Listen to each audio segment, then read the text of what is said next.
Hey, welcome back to Crimes and Closets. This is Beth in my closet in North Carolina. And this is Christy in my closet in St. Louis. Happy Monday. Happy Monday, Beth. My kids are back to school today. Oh, lucky. First day. I know.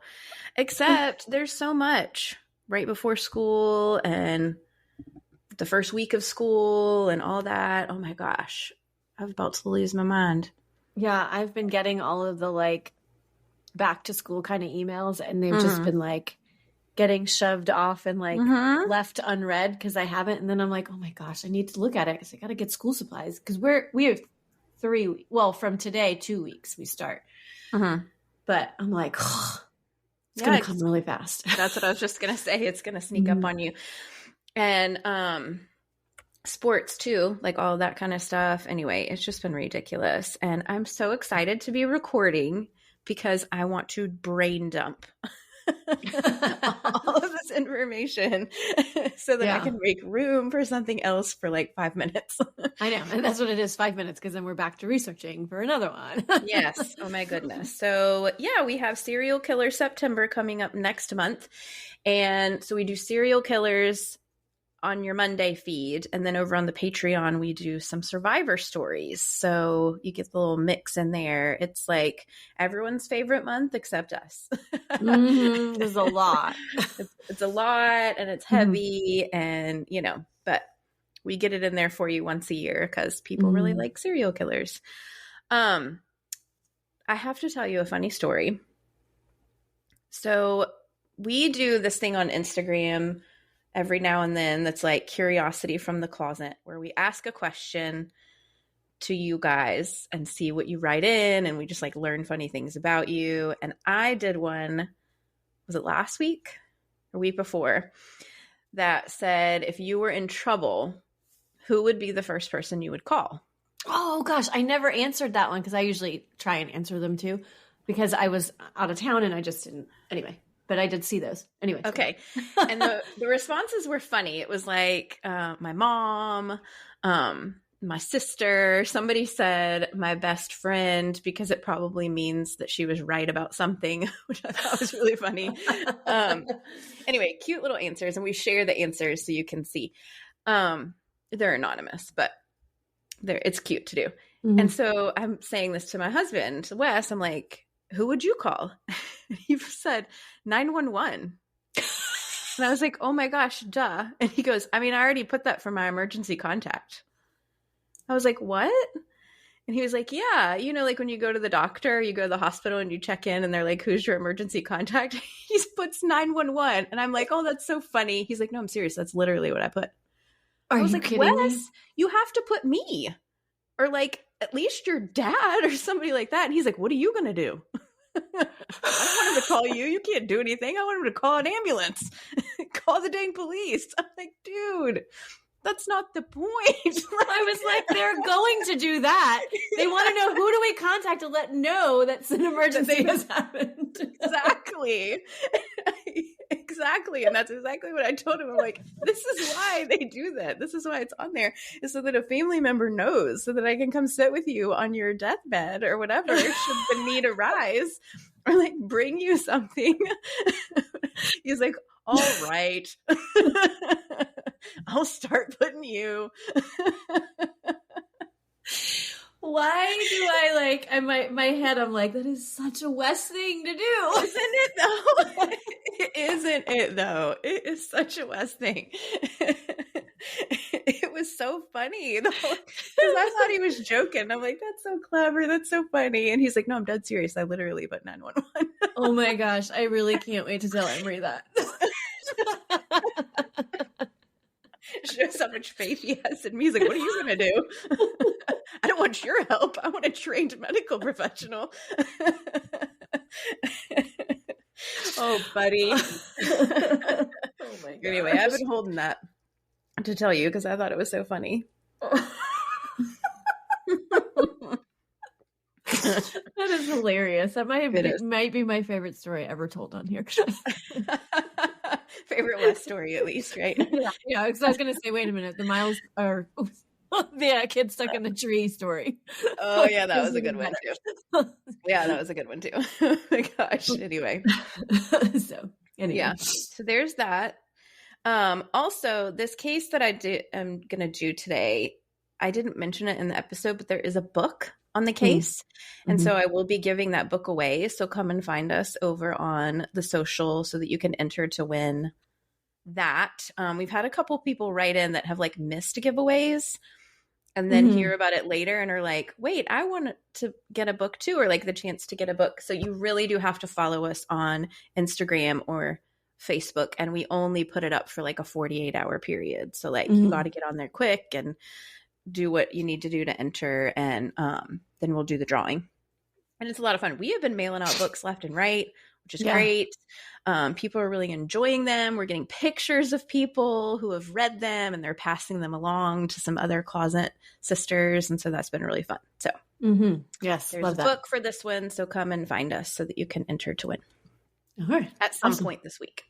Right. Yes. When I get my brain working and can put it up. Yeah.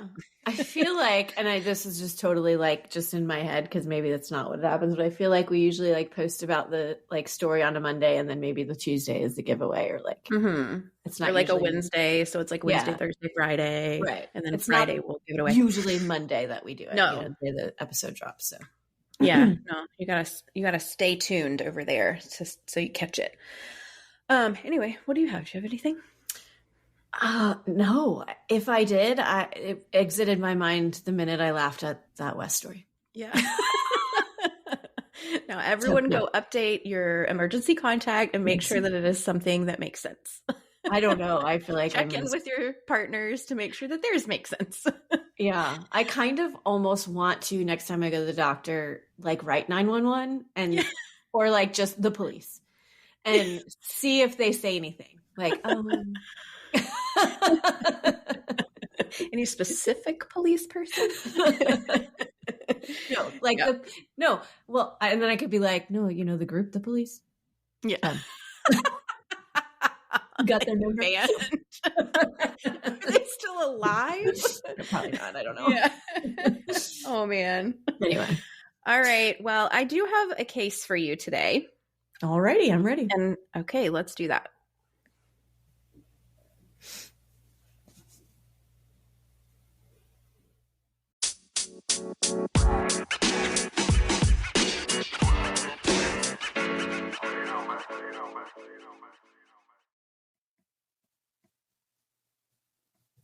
Okay, friends.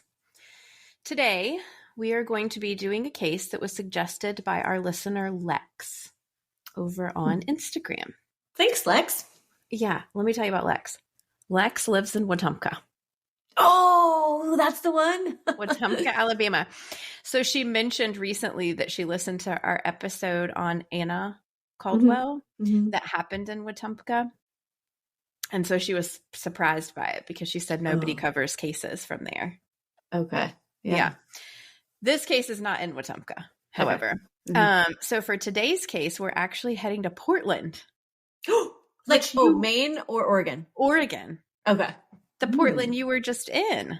Yes. Oh, exciting. Isn't it? So this is the case of Kyron Horman. Okay. It is unsolved. Yes. And it is old. I mean, odd, not old. It's like, it's not that old. It's not old at all. Nope. It's odd. So I'll be really interested to hear like what your take is on it and what our listeners say about it. This is about a child, but there is nothing about his murder.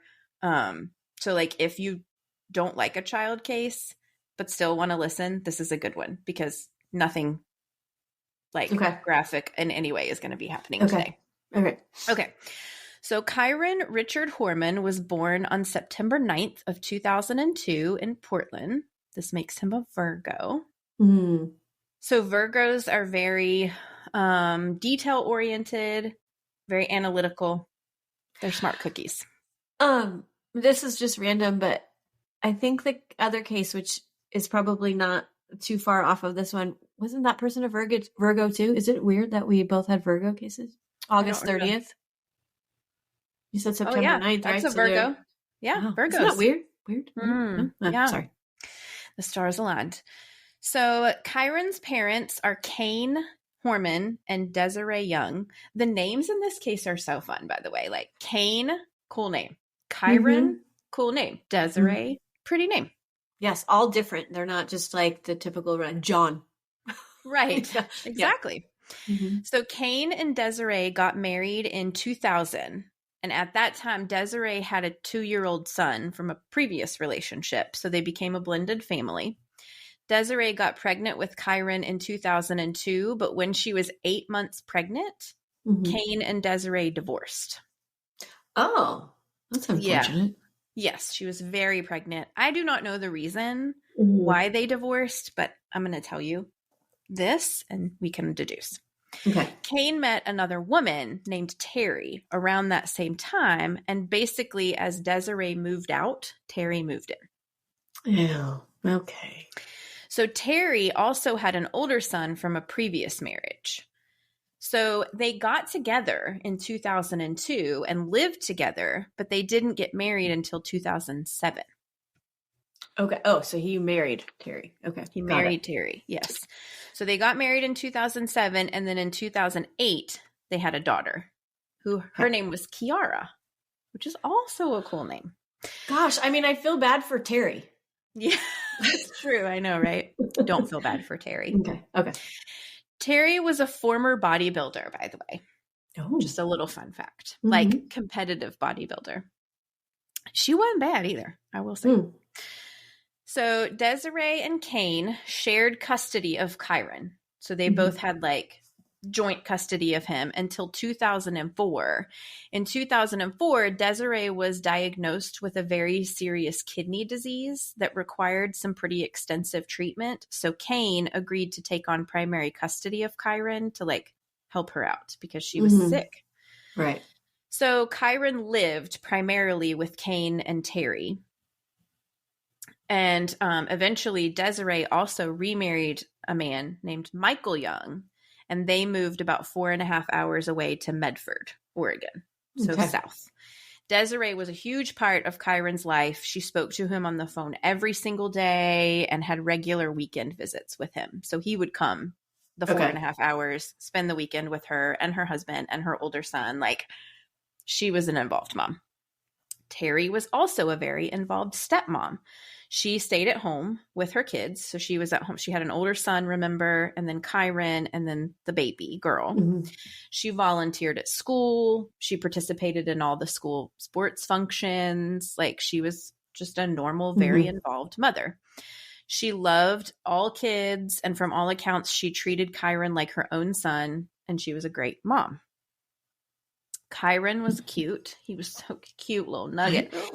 He had brown hair. I know you said you saw a picture. He had brown hair. He had glasses. I feel like because I haven't seen a picture of him in a while, but I feel like I always think of the, oh my gosh, what's that show with the little kid? The human head brain weighs 8 pounds. Oh my gosh, Jerry Maguire? Yes, Jerry Maguire. That kid. Yes, that's who I picture when I see him. That actually is kind of true. He's real cute like that. And he was shy, very reserved, very smart. He loved art and he played soccer. He loved Legos, cars. Get this. He wanted to be a detective and was super interested in forensics. Oh my gosh. At a young age. Wow. That's cool. Super young. So in 2010, when our case takes place, Kyron was 7. And he was in the 2nd grade at Skyline Elementary School in Portland. Okay. On Friday, June 4th, 2010, Terry, stepmom, took Kyron to school along with her 18-month-old daughter. So it was nearing the end of the school year, and that day the school was doing a science fair. So Kyron had made a beautiful project and diorama on red-eyed tree frogs, and he was going to be presenting it in his classroom that morning. So they got to school around 8 o'clock. Terry helped Kyron carry in his project and helped him set it up at his desk. And then she stayed to watch him present it, took some pictures of him, like the normal stuff. Then Kyron wanted to walk around to the other classrooms to see what other kids' projects were on. Mm-hmm. So Terry went along with him to do that. At around 8:45, the science fair, it was like wrapping up and they'd seen everything that Kyron wanted to see. So Terry walked Kyron up the stairs to the second floor, which is where his classroom was. She got to the top of the stairs. She's holding the baby. His classroom is in eye shot of her right down a straight hallway. She waves to him, says goodbye, and she watches as he walks down the hallway. Terry then left and went about her day. At 3:30, Terry Kane, who had come home from work by this point, and their daughter walked to the bus stop to meet Kyron to get off the bus. Normal. This is what they do every day. Mm-hmm. At first, the bus just drove by without stopping.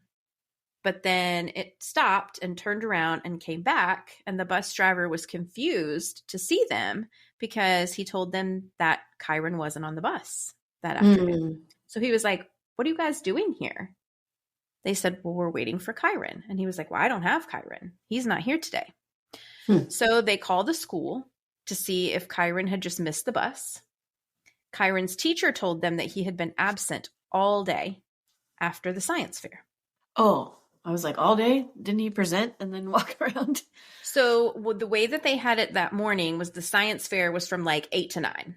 And then classes were not going to start. Like no one had to be in their classroom in their seat until like 9 or 9:30 or whatever the allotted time was. So yes, they had seen him at the science fair, but the teacher actually said that when he didn't show up for class, she wasn't concerned because she just thought that Kyron had left with Terry because she'd seen Terry there that morning. Wouldn't it be odd for Terry to not say, "I'm taking Kyron"? I don't know. Yes, it would be odd for her not to mention it. But at the same time, the teacher has umpteen however many kids, and there was a lot of people in the school that day. Yeah. So Kane and Terry drove to the school. That's when they talked to the teacher about it. And the teacher said, "Well, I didn't call you. I thought he was with you. You know, you had the baby. Maybe they had an appointment, doctor's appointment, whatever. I don't know." But they found Kyron's jacket and backpack still in his classroom. Oh, yeah. So he hadn't even come back to get that, which is weird. Right. So no one at the school remembered seeing Kyron after he was seen walking around with Terry. So that's the last that they remember seeing him. So Terry didn't see him walk into the classroom. She just walked to the top of the stairs and he was walking to the classroom when she left. That is what she says. Okay. Correct. Which I don't know that I would watch mine walk all the way in if they're with their buddies and, No. They're in the hallway. Yeah. Okay. So Kane and Terry reported Kyron missing. And then they also called his mom, Desiree, who immediately started the 4.5-hour drive to Portland because remember, she lives away.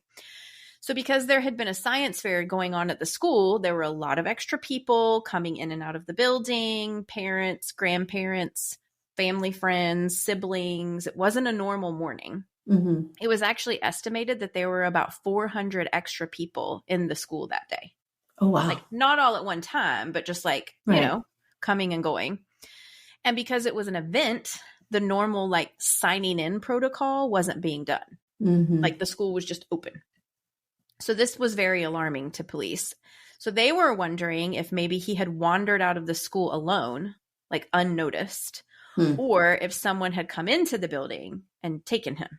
And like, how would they even know how to keep track of who all was there? So police began organizing massive searches of the woods surrounding the school. So this school is in Portland, but it is very remote. Like it is surrounded by woods and like a river behind it. And so they kind of focused their search around like a 2-mile radius of where the school was, thinking if he left on his own and wandered off, he's 7, he probably didn't get far. So they had people on horseback, they had aerial searches, dogs, people on foot.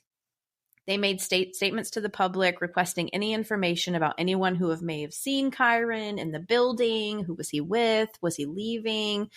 Missing person flyers and posters were put up, and anyone that they knew to be at the school for anything were interviewed. So like teachers, parents that they knew were there, like, or they would put out a plea to say like, if you were at the school on this day, maybe you don't think you saw something, but come talk to us and let us ask you. The community cooperated. Everyone was like coming out in droves, but days go by with no sign. of Kyron, which is just crazy that he disappears from his second floor hallway. Right. In his school building. So strange. Like so strange. It's somebody he knew, I feel like. It had to be. Hold on to that. That's actually a very good point. Mm-hmm. So local and state police were involved, and also the FBI became involved. 300 trained rescuers searched the woods near and around the school for 10 days. Over 1,300 searchers from Oregon, Washington, and California made it the largest search in Oregon's history. Wow. Even today. Mm-hmm. A $25,000 reward was offered that was later increased to $50,000. Searchers also searched a nearby island called Suave Island, which was just across the river from the school. So it was like there was the school and then a bridge that went across the river that led to an island that was pretty like sparse. Like it was remote. There wasn't a lot on that island, but they did search it. And they also searched that river as well. The 4 parents, so Kane and Terry, and then Desiree and her husband, Michael, attended a press conference and presented a very united front. They were crying, they were consoling one another and pleading for Kyron's safe return. Mm-hmm. Police, as you would imagine, look very heavily into Kyron's family because that's what we do in true crime. We start in, work our way out. So they looked at Kane and Terry because that's who he lived with. Kane was confirmed to have been at work all day that day. So he was very quickly cleared. Kyron's mom, Desiree, and stepdad, Michael, were also confirmed to have both been at their jobs in Medford, which was 4.5 hours away. Right. So they were both cleared. So that leaves Kyron's stepmom, Terry, who is arguably the last person to have seen him. So let's talk about Terry's timeline on that Friday. Let's talk about what she did, okay? According to her. Well, some of it's verified, but okay. Okay. Do you have a question? Well, I was going to ask a question, but I think I remembered you already answered it. People did see him at the school that morning. 100%, and I will tell you how we know. Yeah. Okay, so at 8 a.m., Terry, Kyron, and baby sister get to Skyline Elementary School. From 8 to 8:45, Terry is confirmed as being seen helping Kyron set up his project, being in the classroom with him, and walking around to other classrooms. Remember, she volunteered at the school. People knew Terry.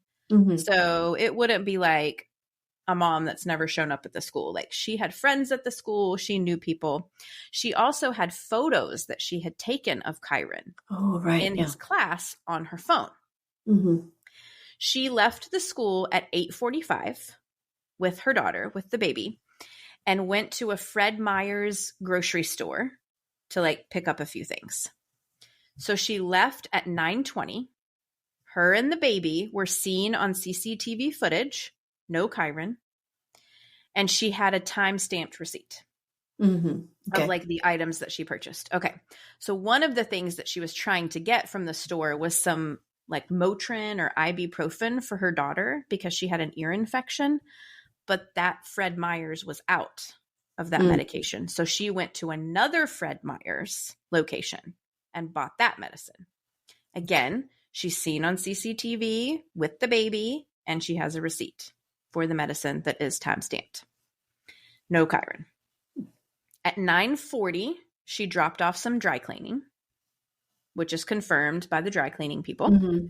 Then from 9:50 to 10:10, she is seen on CCTV footage at a craft store with the baby. Okay, from 10:10 to 11:39, Terry is not seen on any surveillance footage or by any witnesses. So she's essentially unaccounted for. So it's about 90 minutes. So she claimed that she was driving around in her truck with her daughter, trying to soothe her because she had an ear infection. I mean, that's possible. I feel like we've all driven around trying to get him to go to sleep and or keep him asleep. I agree with you. It's not a soothe for an ear infection. You need hot compresses, but okay. Well, yeah. And also, her daughter's not a newborn. I feel like that's a very newborn thing. True. I'm forgetting her age. Less. She's 18 months old. This is a toddler. And no, my toddlers fell asleep in the car all day long. But like, I don't know. It's just, it's not what I did with them when they were 18 months old and they had ear infections. So her cell phone did ping on Swabi Island, which is why investigators searched that island. Why was she on it? It's nearby. You're driving around, you know. Okay. No reason particularly that she says. She actually claimed that she didn't go to Swabi Island and there's no way that her cell phone pinged there because there's no cell phone towers. But I don't know. Well, but also how accurate specifically are those pings? Well, it's just an area, right? That you could it's be in. 2010, accurate enough to search it. How about that? Right. Okay, so unaccounted for 90 minutes till 11:39. 11:40, Terry walks into the gym. She put her daughter in the gym daycare and worked out for an hour until 12:40. She then claimed to have gone home with her daughter, but again is technically unaccounted for because she's just at home. She did post the photo of Kyron from the science fair on Facebook at 1:20. Okay. So she's saying she left the gym at 12:40, went home. By 1:20, she's posting, Kyron science fair today. Look at his project on red tree frogs. Isn't he cute? I have a question, though. Okay. She's driving around for 90 minutes soothing a child with an ear infection, but then is able to bring the child to the gym daycare? That is a great question, which she responds because she had given her the Motrin. Okay. Which is fair, but like also don't take your sick kids to the gym daycare. Like, don't do that. So also in the photo that she posted on Facebook, which I am going to post actually, he has a CSI t-shirt on. I know. Too much. Bless his little heart. I know. Okay. So Kane came home from work around 3. And at 3:30, they all went to the bus stop to meet Kyron, which is when they learned that he was missing. So Terry was cooperative and police did search their home and their property and her car, but there was no evidence of foul play or that anything had happened to Kyron in either of those places. However, Terry did fail 2 polygraphs, which she claimed to have failed because she is deaf in one ear and she couldn't hear the questions well, and the person asking the questions was behind her. So she couldn't like read their lips. Which, but wouldn't you be like, I can't hear you?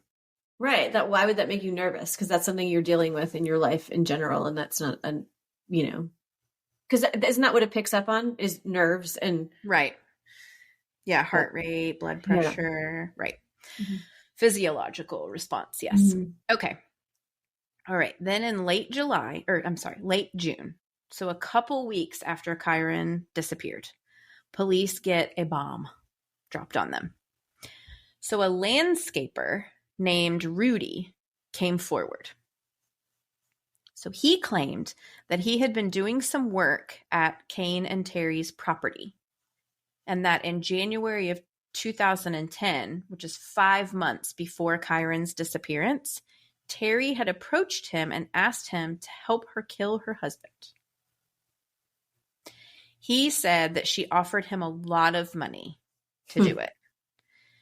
Interestingly, and this is a side note, but I just did find it interesting, Kane didn't even know that they had a landscaper because Terry had hired the landscaper behind his back and was telling Kane that her older son was doing the yard work. Because Kane was like, well, he needs to get out and do something and like help around the house. And so she was like, oh yeah, I'll have him do the yard, but then hired a landscaper and didn't tell him and was pretending like it was her son, which is irrelevant, but also just like, who are you, Terry?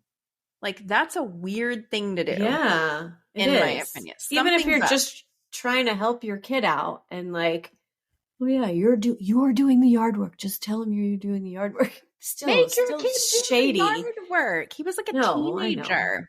Anyway, shady stuff. Okay, so this landscaper, actually very adamant, gave a formal deposition testimony on what happened, and he actually ended up wearing a wire and met with Terry to try to get her to like admit, like, remember that one time when you offered me money? But she didn't. Like, nothing came of it. But this is like weeks later. Like, Right. she probably knows they have her number.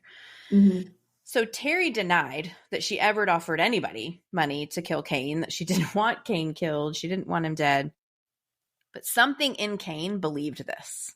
Like, I don't know what it was, but he did not like it. So on June 28th, 24 days after his son disappeared, Kane filed for divorce from Terry and was granted a restraining order against her and got sole custody of their daughter. Oh, wow. So somebody believed this. I was just going to say he had evidence or something that, yeah. Right. The police believed it. I mean, they gave him the restraining order. He was like, I am out. You're shady. Bye-bye. So in August of 2010, 2 months after Kyron went missing, police announced that they were looking for a person, a man, seen by 2 witnesses sitting in Terry's truck outside of the school during the science fair. So there were 2 witnesses that came forward that were at the school that said, we saw Terry's truck. There was a man in there waiting. So police released a flyer to the public. The flyer had Kyron's photo, a photo of Terry, and photos of her truck. And they were asking the public if they had seen Terry the day that Kyron went missing, or if they had seen her vehicle, and if so, where, who all was in it, like, come forward. So they're looking hard into Terry. Like, they're releasing this out in the media.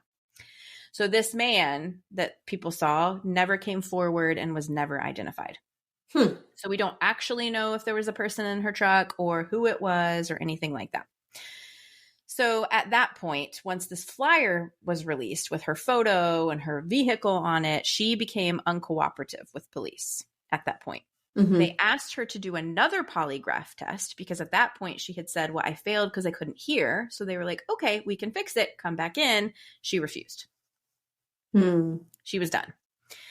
So police also served subpoenas to several of Terry's friends who were very like supportive of her during this investigation. So these were friends that came forward like, how could you guys be looking at our friend Terry? She's innocent. She's a great mom.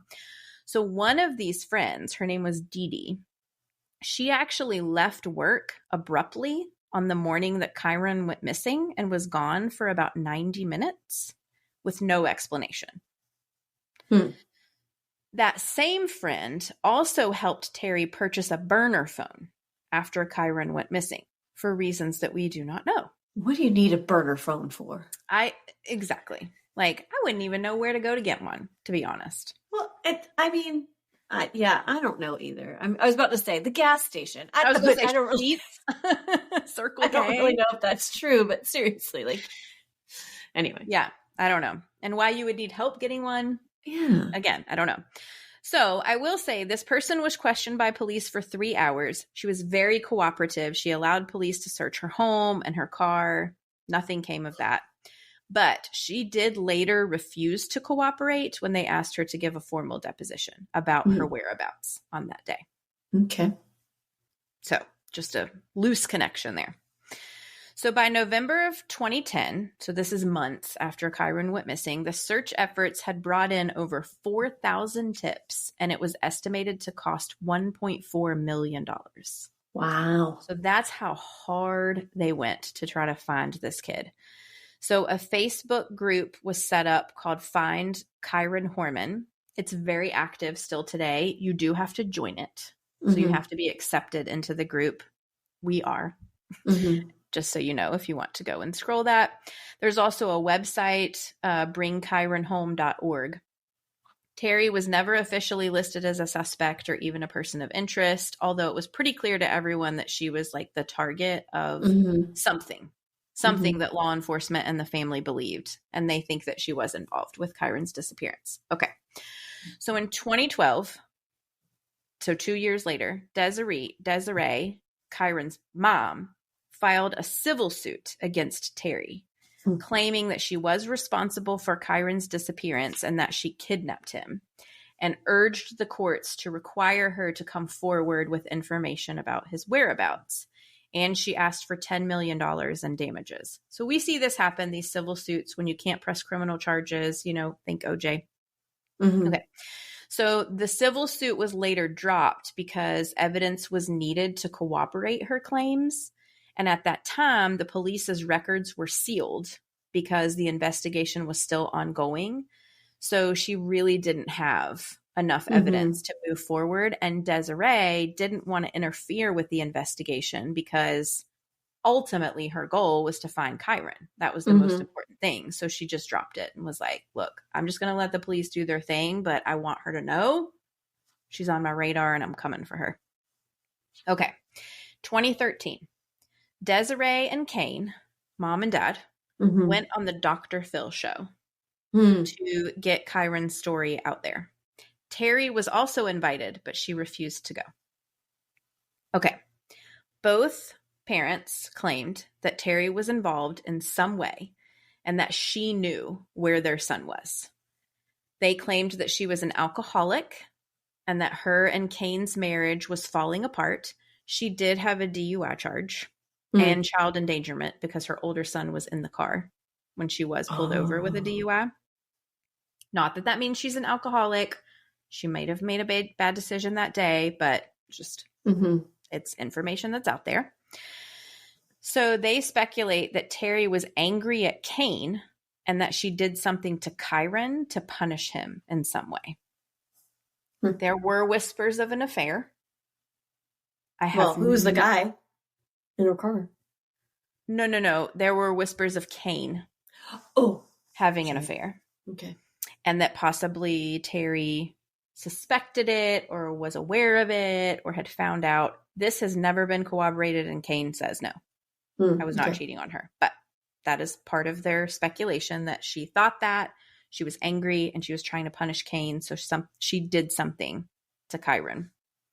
Desiree said that about a year before Kyron went missing, he had started being very upset when he had to go back to Kane and Terry's home. Like, he would cry a lot. He started wetting the bed, which wasn't normal for him. Like, he hadn't been doing that for years, and then all of a sudden it started. So there were red flags for her. Like, looking back, she was like, something might have been going on.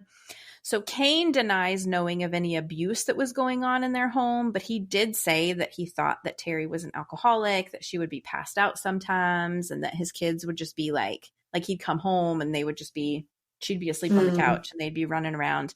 And he did say that their marriage was in trouble. Like, they were having problems. We weren't happy. Both of Kyron's parents do not believe that Kyron would have left the school on his own or with a stranger, because he was very shy. He was very reserved, kind of untrusting, honestly, in a way. And he couldn't see very well. Like, he had super bad eyesight. And it was just like he needed a crutch person all the time. So he was not needy, but he was 7. He was a little boy and he wanted a trusted adult. So they don't think that he would have left with someone he didn't know, or that he would just been like, I'm going to go take a walk because the door is open. Just not in his character. So in 2016, Terry finally agreed to speak out publicly, and she also went on the Dr. Phil show. Oh, now she'll go. So this is a 2-part episode. Okay, I really had a lot of fun watching. I watched 3 Dr. Phils for this case. I haven't watched Dr. Phil in a really long time. Same. I have not either, and he still hits the same. I'll tell you that right now. He is some kind of something. Okay, so she basically defended herself the entire time. She went over her timeline with Dr. Phil of what I laid out to you that's been verified.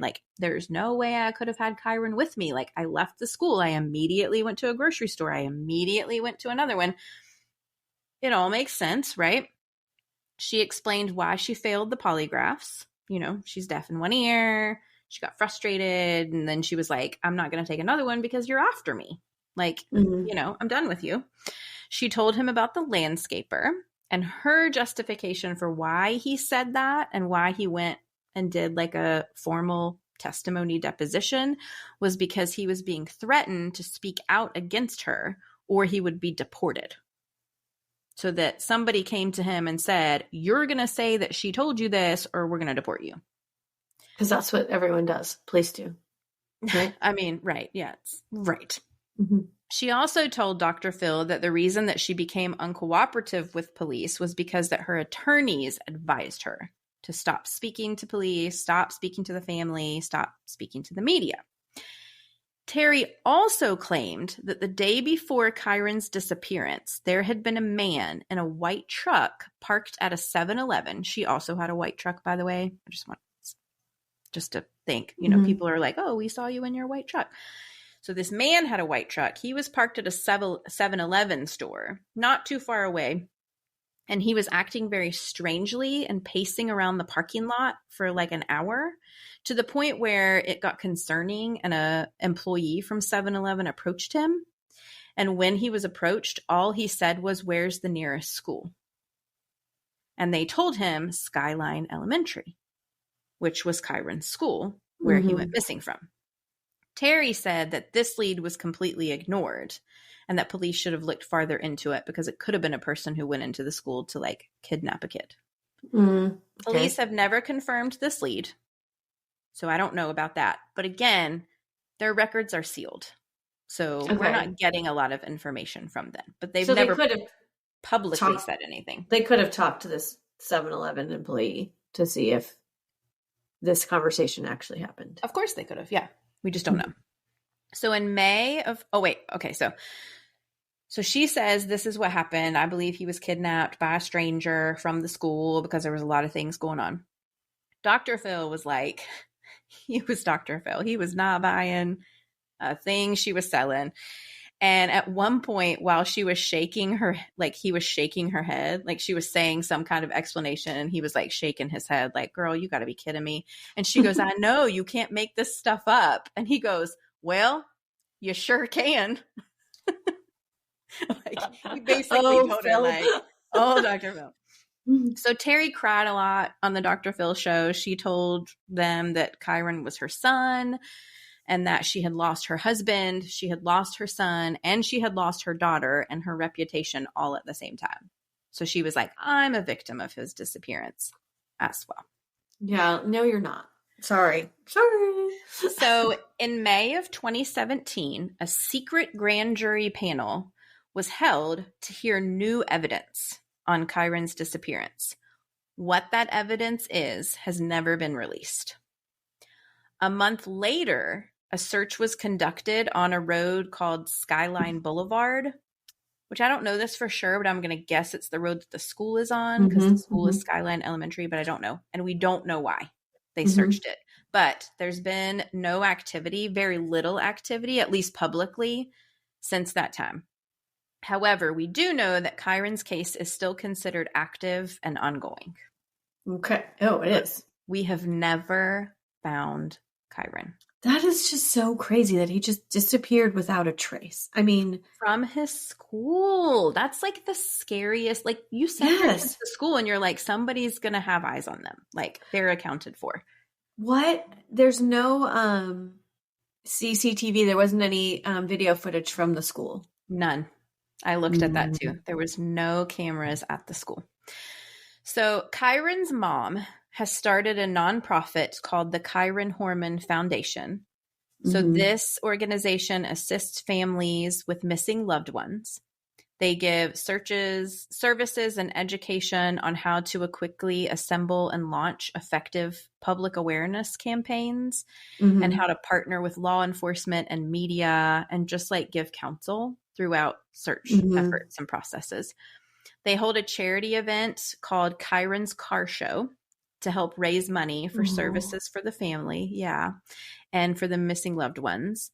So they just did have a car wash for Kyron on June 4th of this year, 2023, which is the 13th-year anniversary of his disappearance. And they were raising money specifically that would go towards additional searches and to hire a private investigator.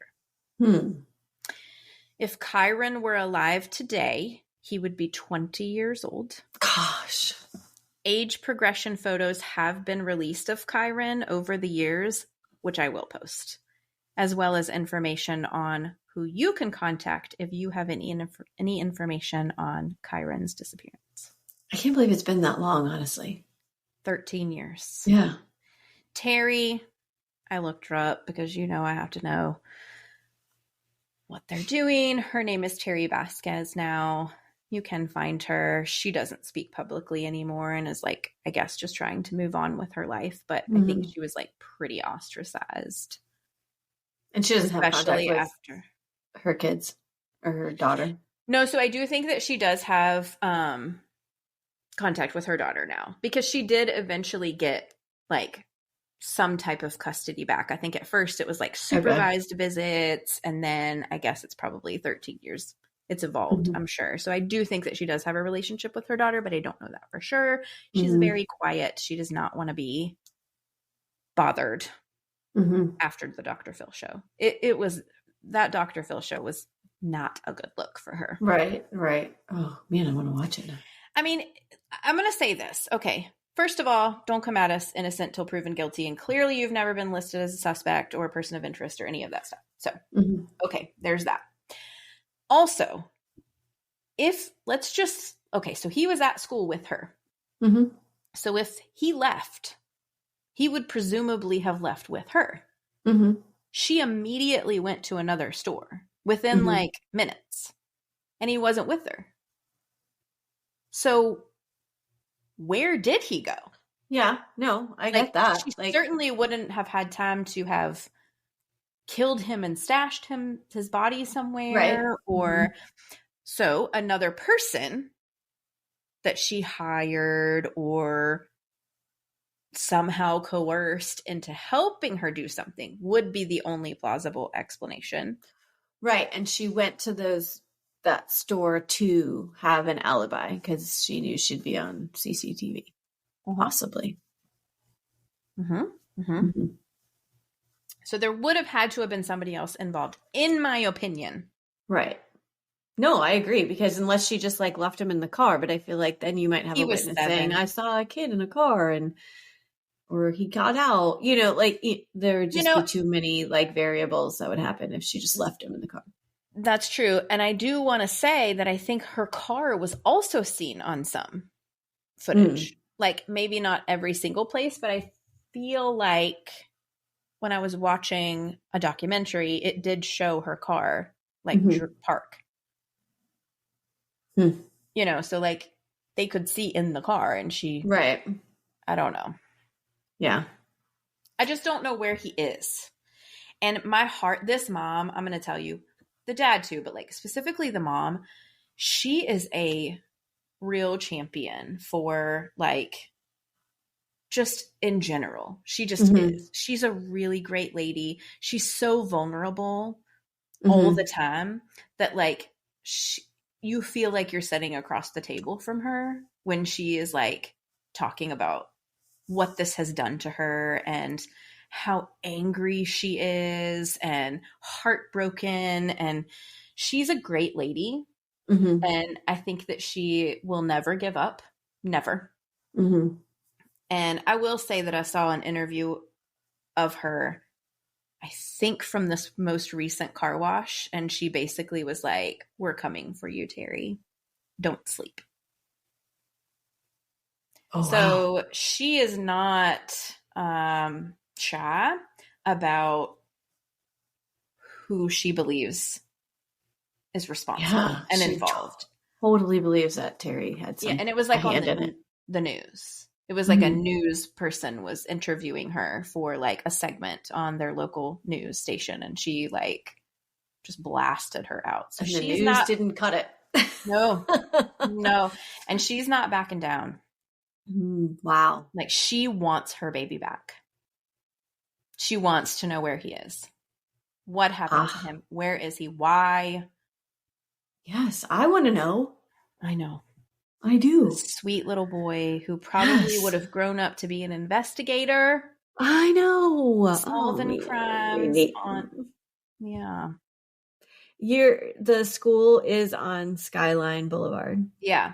Just interesting. Okay. So they searched that based on new evidence, but we don't know what the new evidence was or why. Mm-hmm. But I mean, the thing is, when you're searching so many years after the fact, you're looking for remains. You're looking for, right? I mean, that's what I would think, but they've never found anything. They've never found him or any remains or any, I mean, he literally vanished walking down the hallway. That's just insane. And the time frame, like if somebody did come in and grab him. Right. Unless she was lying about walking him down the hallway. Like, let's say they were walking around to all the classrooms and she did have somebody waiting in her truck and she walked him out the front door and somebody waiting in her truck took him and just no one saw. Yeah, that's true. And then she said, no, I watched him walk down the hallway. Right. That's possible. I'm just looking at maps now of the area. Do you know, it's because we just went to Oregon recently, and the whole time I was there, I was thinking, so many people could get away with stuff here. Oh yeah. Like, it's just like so wooded and so like, there's so many places to hide things. Mm-hmm. Well, you know, the Pacific Northwest is a real hot spot for crime and serial killers. Well, clearly we have friends who only do Pacific Northwest crimes. And so I understand totally understand why. Scary. It's lots of places to hide and to hide things. There. Well, it's sad that she did say, Mom, so I'm not saying this, I do believe it, but she said, I don't think she was like, of course I'm hopeful that he's going to walk in the door one day or like call me on the phone one day. But she was like, I don't think that he's still with us. Like, it's just, he was 7. Like, where is he if he's alive? I know. And especially being like, he'd be an adult now and I'd imagine have some sort of memory of it and then be like, wait, that's me. Right. The motive is super messed up. Also, like, if it was something that Terry was involved with, like, what happened? Why would you hurt this little boy who was a good little boy? Right. Yeah, exactly. You're mad at your husband. Just figure it out with him. That's what Mom said. Right. I don't know that police have said that. I don't know. Yeah. I'll post all this stuff as much as I can, and I will have information if you have information. I recommend the Facebook page if this is a case that you would like to follow, because it is very active, like daily posts, not necessarily specifically about his case, but just like somebody's managing that page. It has almost 8,000 members in the group. So, and for it to be that active this long after is pretty. Yeah. And like I said, they just did that car wash. They're hoping to get a private investigator and do more searches. So the family knows things we don't, I think. Yeah. Which is fine. But if it's a case that you want to follow, I think this is still a really active one. Like, you know what I'm saying? So. Wow. Well, thanks for doing that. I mean, I do know that I remember hearing about it. I remember watching news about it and it being kind of suspicious with somebody from the family, but I couldn't remember all the specific information. And gosh, man, poor Kyron. I know. So sweet. And we don't know what happened to him. That's what I hate the worst. And right. It's like, yeah. He's just gone. Right. Like, I'm glad that you didn't have to describe a horrific scene, but. Right. This is also horrific. Yeah. At the same time, like, where is he? Right. What did you do with him? Whoever has him or had him, what did you do with him? Right. Like, give this family some peace. Come on. Yeah. Oh, anyway. Well, thanks for diving into it. And thanks, Lex, for sending it our way. Yes. Thank you, Lex. From Wetumpka. Wetumpka. I know. I was like, I just love the name when I was writing her. I know. It's the best. I remember that episode. It was like, how many times did Beth say Wetumpka? I know. Yeah. It's a really sad case too. Yeah.